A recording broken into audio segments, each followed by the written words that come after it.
Aunty నీతో మాట్లాడనంటుంది కదా. You just shut up sweetie. నేను మా అమ్మతో మాట్లాడతాను, పోట్లాడతాను. That is none of your business. మధ్యలో నువ్వెవరు? Get lost.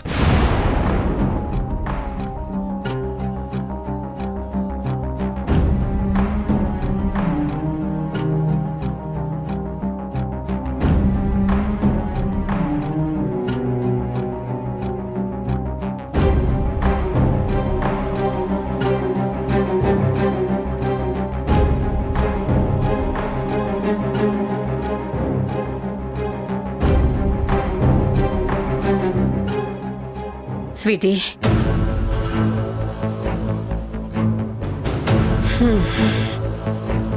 ఏంటి వాడన్నదానికి బాధపడుతున్నావా? నువ్వేం బాధపడుకో. వాడిప్పుడు ఆ చంద్రిక మత్తులో ఉన్నాడు, అందుకే ఏదేదో మాట్లాడుతున్నాడు. నువ్వు అదంతా ఏం పట్టించుకోకు. ఏంటే ఏం మాట్లాడవు? నువ్వింకా అదే మూడ్లో ఉండొద్దని చెప్పానా? వాడేదో వాగాడని ఫీల్ అయ్యి నువ్వు వెళ్ళిపోతే నేను ఒంటరిదాన్నైపోతాను. నా మాట వినవే. నువ్వెక్కడికి వెళ్ళడానికి వీల్లేదు. నేనెక్కడికి వెళ్తాను ఆంటీ? అయినా వెళ్ళిపోవడానికా వచ్చింది? బాస్ నన్ను తిట్టడం కాదు కదా, మెడ పట్టి బయట గెంటినా సరే నేను అస్సలు బాధపడ్ను. నీకింకో విషయం తెలుసా ఆంటీ? బాస్ కోసం నేను ఎంతకైనా తెగిస్తాను. నువ్వు మాట్లాడొద్దు అని చెప్పినా నేను బాస్తో రోజు మాట్లాడేదాన్ని. నిజమా? నువ్వెప్పుడు మాట్లాడావే? నేను మాట్లాడటం ఏంటి? బాస్ని నేను పెళ్లి చేసుకుని 4 పిల్లల్ని కూడా కన్నాను. 4 పిల్లలా? అవునా ఆంటీ? నా మనసులో బాస్కి నాకు పెళ్ళయ్యి 4 పిల్లల్ని కూడా కన్నాను. అందులో పెద్ద కొడుక్కి భాను అని పేరు పెట్టాను. నీ పేరే ఆంటీ? నాలో ఊపిరి బాస్, నా రక్తం బాస్. అసలు నాలో ప్రతి అణువు నేను బాస్తో కలిసిపోయాను ఆంటీ. అలాంటప్పుడు ఇక నేను ఎందుకు బాస్కి దూరం అవుతాను?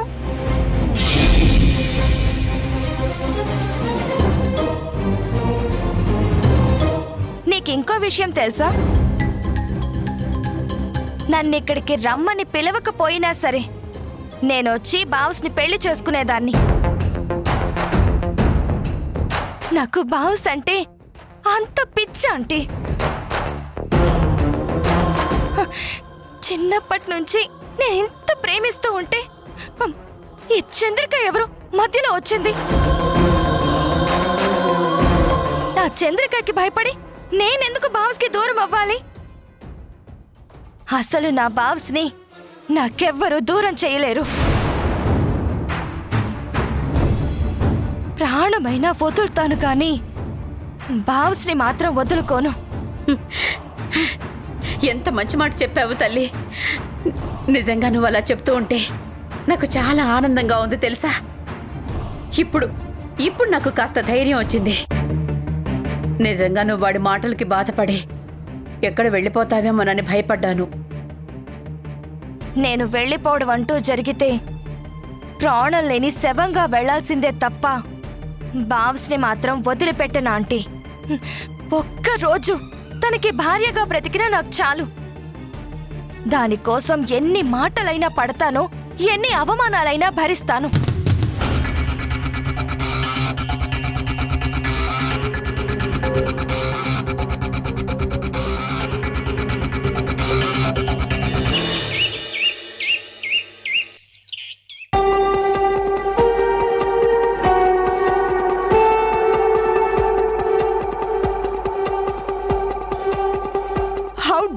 శివరాం, నన్ను ముద్దు పెట్టుకోవాలని చూస్తావా?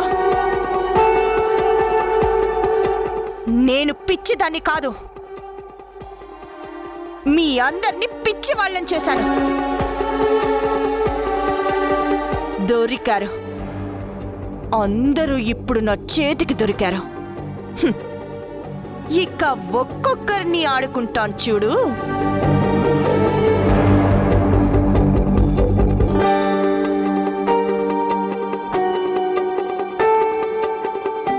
వీడేంటండి ఎక్కడ పడుకున్నాడు?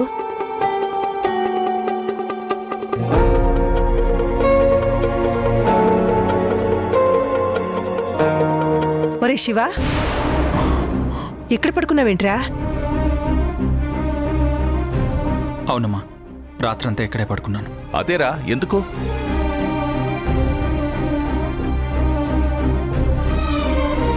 నిన్నేరా అడిగేది, ఏం మాట్లాడవేంటి? ఏం మాట్లాడమంటావు నాన్న? ఆ హారిక నిజ స్వరూపం ఇప్పుడే బయటపడింది. అది నాటకం ఆడుతుందంటే ఎవరైనా పట్టించుకున్నారా? నిజమమ్మా, హారిక ఏం మారలేదు. తను ఇదివరకటి మనిషి. దాని రాక్షసత్వం మళ్ళీ చూపిస్తుంది. నా మాట నమ్మండి.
అమ్మా అమ్మా అమ్మా, అది చూడమ్మా, అదిగో నన్ను చూసి కన్ను కొట్టిందమ్మా. ఎక్కడ్రా? మీరు చూడనప్పుడు కొట్టిందమ్మా, నిజమమ్మా.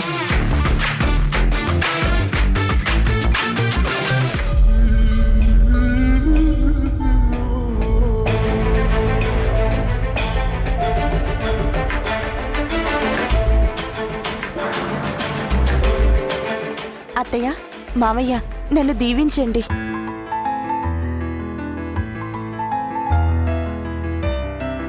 దీర్ఘసుమంగళి భవ. దీర్ఘసుమంగళి భవ.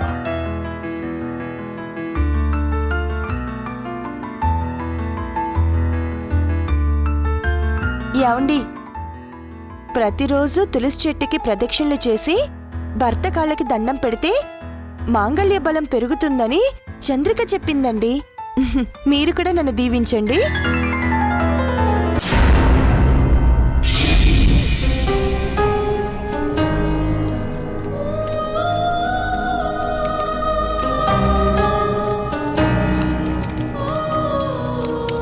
నువ్వు ఇలాగే చక్కగా ఉంటే మాకంతకంటే కావాల్సిందేముందమ్మా? నువ్వు మా ఇంటి కోడలివి. నువ్వు మొదటి నుంచి ఇలాగే ఉండుంటే ఈరోజు మాకు కష్టం ఉండేది కాదు కదా. అమ్మా అమ్మా, మీరు ఎలా ఉండమని చెప్తే అలా ఉంటానత్తయ్య. అలా ఉండమని చంద్రిక చెప్పింది. నీ మంచితనంలో మళ్ళీ మేము ఆ చంద్రిక నీలో చూసుకోవాలమ్మా.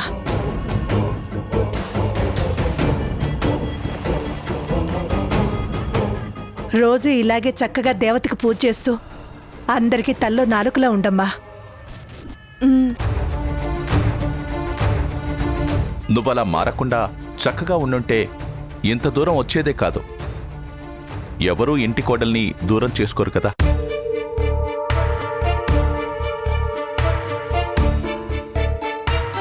సర్లేండి, జరిగిందేదో జరిగిపోయింది. ఇప్పుడు తను మంచిగా మారిపోయింది కదా, ఇక పాత విషయాలు తిరగతోటం ఎందుకు, వదిలేయండి. అమ్మా, ఏమండి, మీరు రండి. అమ్మా రా.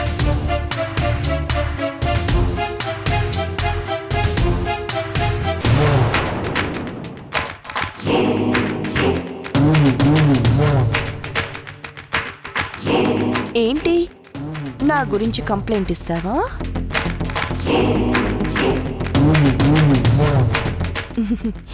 నువ్వేం చెప్పినా ఎవరు నమ్మకుండా చేస్తాను.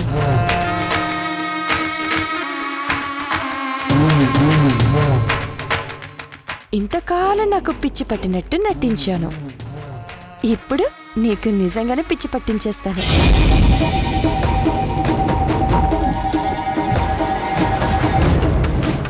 నీతో పాటు ఈ కుటుంబం అంతా బట్టలు చింపుకుని రోడ్డు మీద పడేలా చేస్తాను. ఏయ్, నిన్ను! అమ్మా, నాన్న, ఇదిగో. ఏమైందిరా? చూడండి అత్తయ్య, ఏం టిఫిన్ చేసి పెట్టమంటారు అంటే, నువ్వు అసలే పిచ్చిదానివి, నీకు వంట చేయటం రాదు, మళ్ళీ ఇంటిని తగలబెడతావా అని కోప్పడుతున్నారు. అబ్బా, వంట రాకపోతే నేర్పించుకోవాలి గాని దాన్ని కోప్పడ్డం ఎందుకురా? నేను నేర్పిస్తాను కదా. ఆ రోజు చంద్రిక చెప్తుంటే వంట తనే చేసింది కదరా. మెల్లగా చెప్పి చేయించుకోవాలి గాని అలా కోప్పడితే ఎలా? నువ్వు రామ్మ, వెళదాం. అలాగే, మీకు నచ్చిందే చేసి పెడతాను.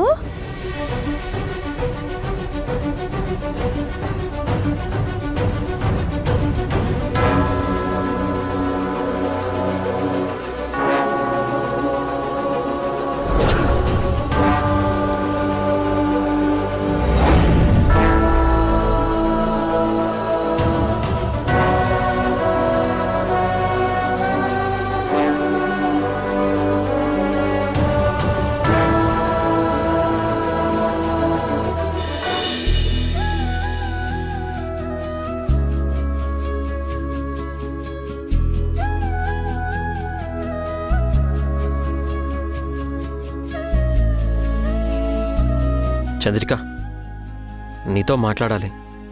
చెప్పండి. అదే, నీతో ఎలా మాట్లాడాలో తెలియడం లేదు. మరీ అంత ఫీలింగ్ ఉంటే మాట్లాడుకుర్రి. అసలు ఎదుటి వాళ్ళని ఏం మాట్లాడినివా? అంత ఈజీగా కట్ చేస్తావు? అయ్యోయ్యో, ఎదుటి వాళ్ళని మాట్లాడకుండా కట్ చేసుడు నాతోనెట్లయితది? గది మీలాంటి లాయర్స్కే తెలిసిన విద్య, అదంతా నాతోని కాదు. పేరుకే నేను లాయర్ని. ప్రాక్టికల్గా ఆలోచిస్తే నాకంటే ఎక్కువగా నీకే లాయర్ తెలివితేటలున్నాయి. అమ్మయ్యా, నవ్వేశావా? అయితే ఇప్పుడు నీతో మాట్లాడడం వీలు దొరికినట్టే. అది boss,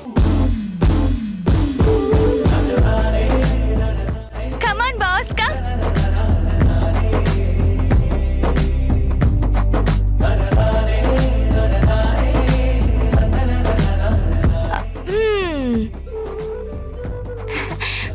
boss, come. Come. Come on boss, త్వరగా రా. అరే, అక్కడ ఏం చేస్తున్నావు? ఒకసారి లేరా. రా ఏంటి? రా బాస్. అరే రా.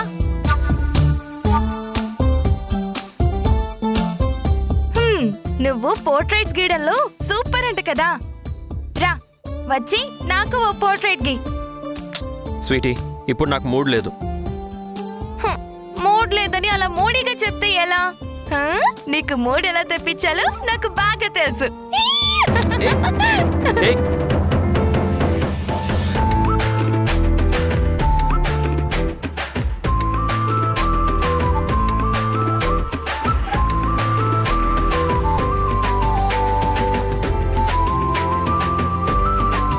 ఏ ఏంటిది చిన్నపిల్లలాగా? నిన్నంత తిట్టాను కదా, అయినా మళ్ళీ ఎలా వచ్చావు? నువ్వు తిట్టినా కొట్టినా సరే నేనే ఫీల్ అవ్వను బాస్. నువ్వు ముందు నాకు బొమ్మ గీస్తావా లేదా? నువ్వు సరే అనే వరకు నేను వదిలిపెట్టను. సరే వెళ్ళి కూర్చో. Okay, thank you boss. వి వి వి వి వి.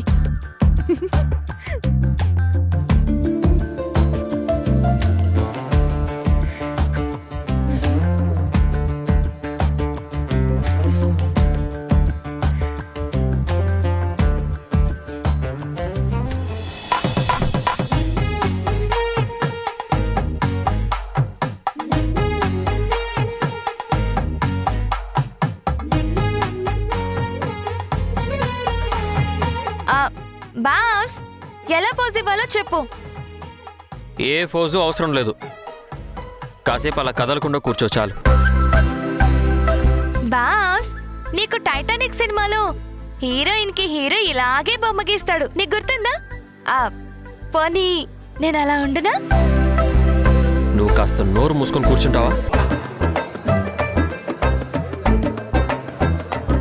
నువ్వు ఓకే అంటే నేను దానికి కూడా రెడీ అని చెప్తున్నాను బాస్. నువ్వు రెడీ అయినా నేను రెడీ కాదు. సైలెంట్గా కూర్చో.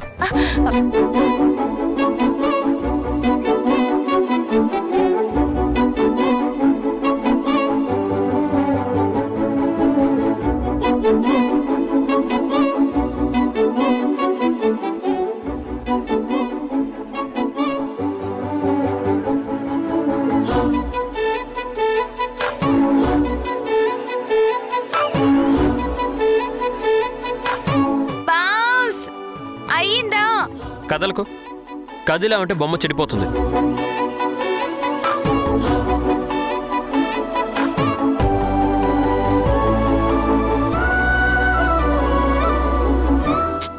ఇంకెంతసేపు బాస్? త్వరగా కానీ బాస్. నేనెప్పుడు ఇంతసేపు ఇలా ఒకే చోట కూర్చున్నదే లేదు. కమాన్ బాస్.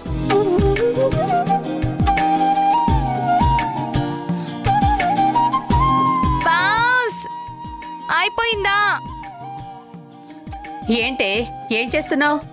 బాస్ చేత బొమ్మ వేయిస్తున్నాను ఆంటీ. బాస్ పోర్ట్రేట్స్ బాగా గీస్తాడు కదా.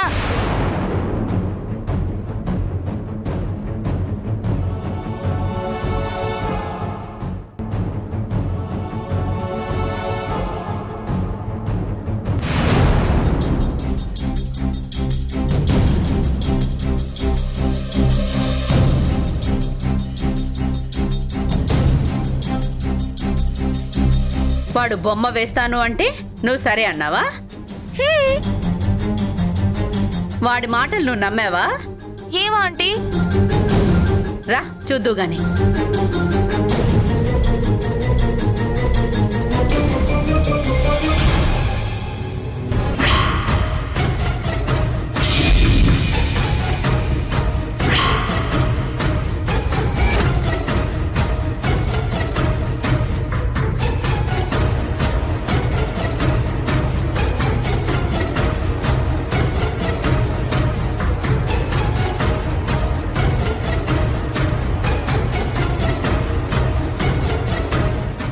ఏంటి బాస్ ఇది?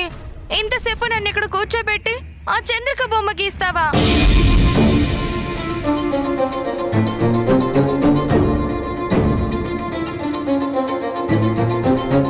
You cheat. నన్ను ఇంత మోసం చేస్తావా బాస్? నాకు నచ్చింది నేను గీశాను, ఇందులో తప్పే ఉంది. చూడండి నన్ను ఎలా చీట్ చేశాడో బాస్. వాడి సంగతి తెలిసి వాడిని బొమ్మ వేయమని అడగడం నీది తప్పు. వెళ్దాం పద.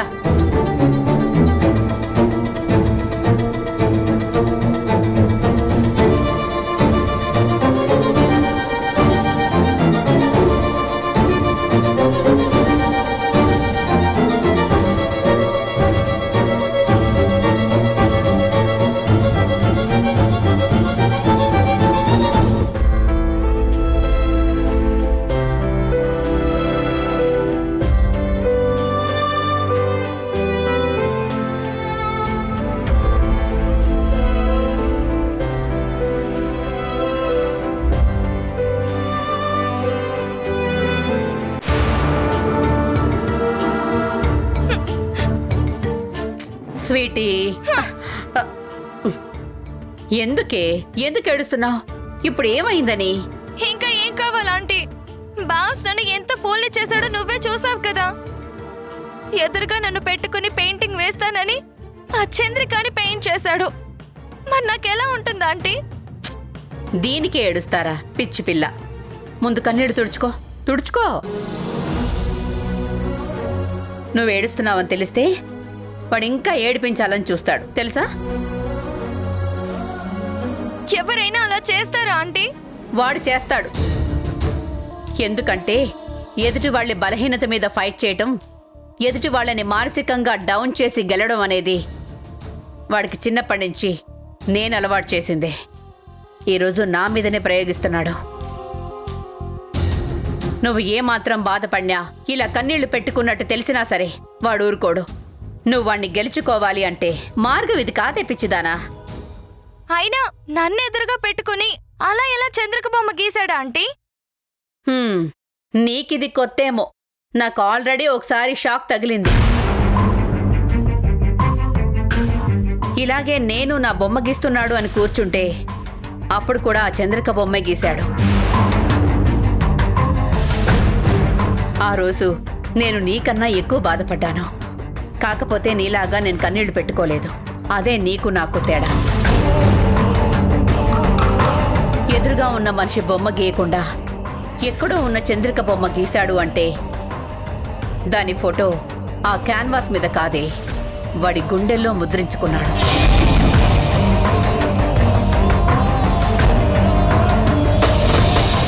చూడు చంద్రిక, నీకిప్పుడు 2 బాధ్యతలున్నాయి. నేను కోరుకున్న జీవితం నాకు ఇవ్వడానికి మనస్ఫూర్తిగా నువ్వు నాకు దగ్గర కావడం, 2 మా అమ్మకి నువ్వు దగ్గర అవ్వడం.